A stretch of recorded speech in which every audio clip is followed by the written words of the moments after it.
It was a beautiful autumn day on the island of Sodor. All the engines were working very hard. The Fat Controller came to Tidmouth Sheds. He had exciting news. Gordon is to take the new mayor of Sodor on a special tour of the island, he announced.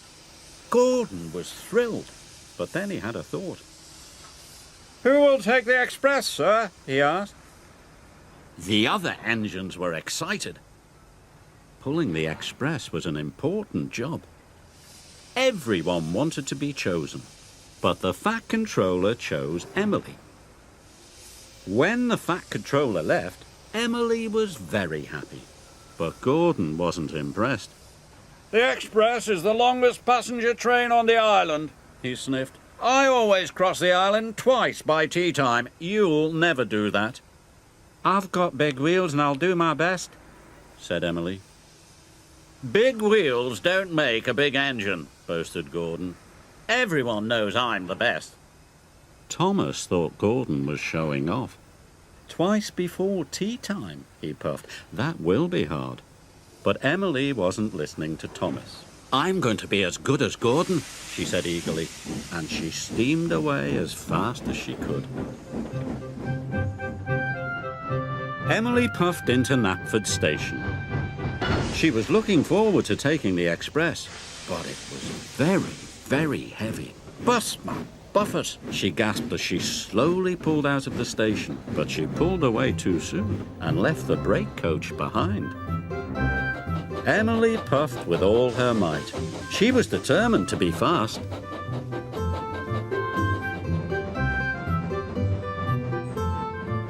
Emily crossed the island once in good time. I am as good as Gordon, she puffed proudly.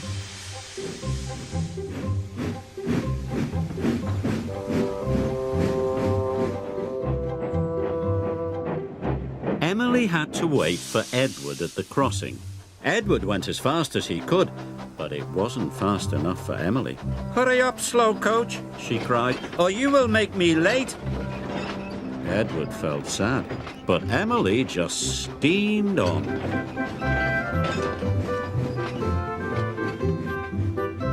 Emily stopped in Maithwaite Station. The express was a guaranteed connection with Bertie the bus. But Bertie hadn't arrived.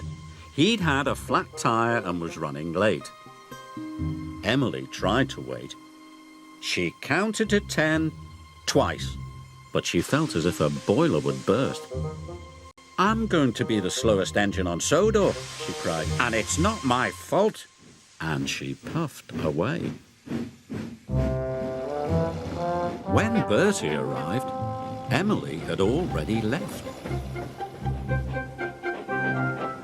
Emily needed to take on water, but James was at the water tower. He was pulling the slow goods train. Emily wanted to go first. It doesn't matter if you are late, she said. You must wait your turn, said James crossly. Express trains don't wait, said Emily. And she left without taking on water. Emily went faster than ever. Her carriages rocked and rolled, and her passengers were biffed and bumped and bounced.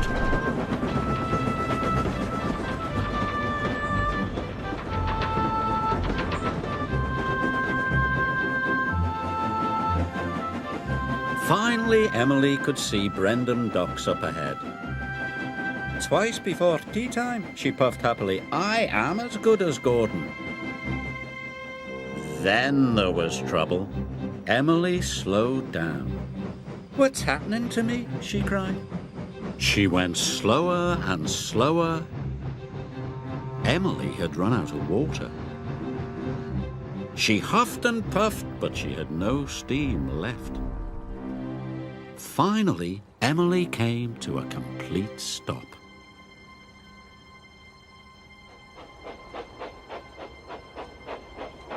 The Fat Controller arrived on board James. He was very cross. You should have waited, said the Fat Controller, and now you have caused confusion and delay. You left the brake coach, stranded Bertie's passengers and bumped your carriages. You must learn to be more patient. Emily knew the Fat Controller was right. She felt very bad. She was only trying to be as good as Gordon. "I'm sorry, sir," she said sadly. James pulled Emily into the docks. Then he went back to collect the express. Now I need an engine to take the slow goods train, said the Fat Controller. Emily had an idea. "May I take it, sir?" she said, "if I promise to go slowly?" The Fat Controller thought it was a grand idea. The slow goods train needs lots of patience, he said. Emily was pleased. She was determined to do a good job.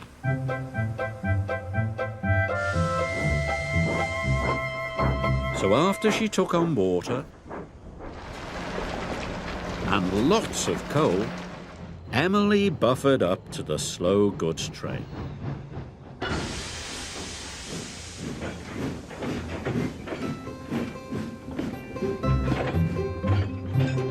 She stopped at all the right stations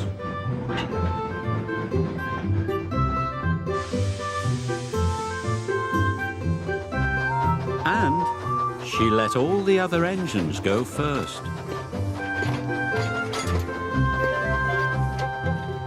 She stopped at a signal. Thomas was waiting there. "I am learning patience," Emily puffed. "But if only I could learn it faster," she cried. Thomas had to laugh.